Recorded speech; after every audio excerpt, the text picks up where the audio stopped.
হাইলাকান্দিতে টিপারের ধাক্কায় প্রাণ হারালেন বাবা ও ছেলে। এই মর্মান্তিক ঘটনাটি সংঘটিত হয়েছে বৃহস্পতিবার হাইলাকান্দির ৬ নম্বর জাতীয় সড়ক।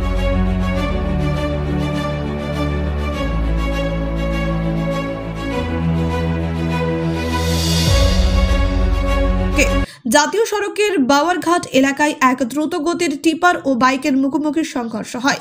এই মর্মান্তিক দুর্ঘটনায় বাইকে ছিলেন সালে আহমদ বড় ভূঁইয়া ও তার ৮ বছর বয়সী পুত্র। ঘটনাস্থলে দুজনেরই মৃত্যু ঘটে। ছেলেকে স্কুল থেকে বাড়ি ফেরার পথে এই মর্মান্তিক দুর্ঘটনার শিকার হন সালে আহমদ। ছেলে স্প্রিং ভ্যালি স্কুলের ছাত্র। স্থানীয়দের অভিযোগ, বেপরোয়া গতির কারণে এই দুর্ঘটনা ঘটেছে, যা রাস্তায় নিরাপত্তার অভাবকে সামনে এনেছে। দুর্ঘটনার পর উত্তেজিত স্থানীয় বাসিন্দারা জাতীয় সড়ক অবরোধ করে তীব্র প্রতিবাদ আরম্ভ করেন। তারা দোষীদের কঠোর শাস্তি ও ক্ষতিপূরণের দাবি তুলেছেন। পরিস্থিতি নিয়ন্ত্রণে আনতে পুলিশ ঘটনাস্থলে পৌঁছালে স্থানীয়দের সঙ্গে পুলিশের ধাক্কাধাক্কির ঘটনা ঘটে, যার ফলে একজন পুলিশ কর্মী আহত হন। অবশেষে হাইলাকান্দির পুলিশ সুপার লীনা দলে ও আলগাপুরের বিধায়ক নিজামুদ্দিন চৌধুরী সহ অন্যান্যরা ঘটনাস্থলে উপস্থিত হয়ে পরিস্থিতি নিয়ন্ত্রণ করেন। দুর্ঘটনায় পিতা পুত্রের মৃত্যুকে ঘিরে এলাকায় শোকের ছায়া নেমে এসেছে।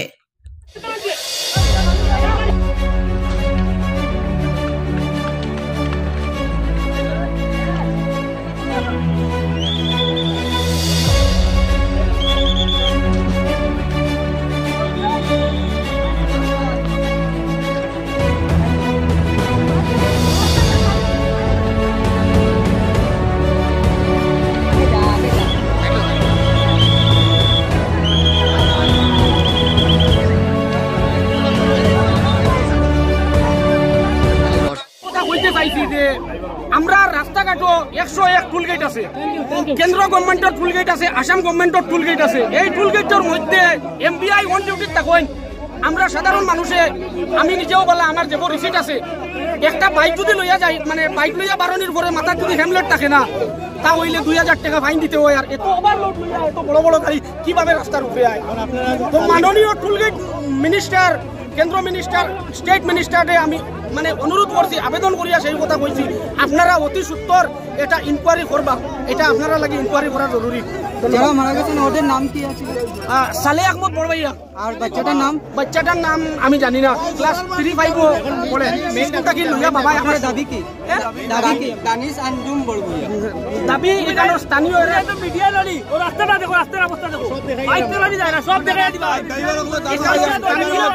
যেটা বলছেন আপনারা সেটাই শুনতে পাচ্ছি। দিনের বেলা বড় গাড়ি ক্লাস হলে ভাতুরা গাড়ি।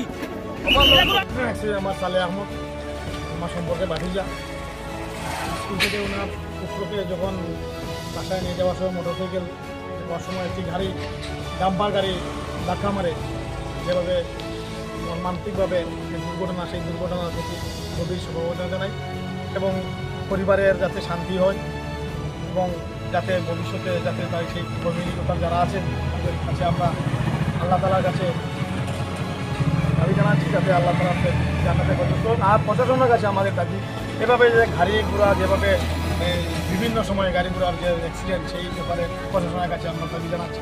এবং এই পরিবারের ক্ষতিপূরণ তো আর কি দিবে, পরিবারের তো ক্ষতিপূরণ কোটি টাকা দিয়ে সেটা পূরণ হবে না। তাই আমরা এই যে বেদনাদায়ক এবং দুঃখজনক এই ঘটনা, যেটা মানে আমি নিজের জীবনের মধ্যে প্রথম একটা মর্মান্তিক একটা দুর্ঘটনা ঘটেছে, তার জন্য আমরা আমার সমস্ত পরিবারের প্রতি যাতে আল্লাহ তাআলা তাদের এই পরিবারকে শক্তি দান করেন, এই পরিবারের যিনি যারা আছেন তাদের যাতে আল্লাহ তাআলা শক্তি দান করেন। কারণ এইসব মর্মান্তিক, এটা ওদের ছোটো ছেলে দানিশ আহমেদ 5 বছর বয়স, আর এই সালে আহমেদের একটা মেয়েও আছে, 7 বছর হবে।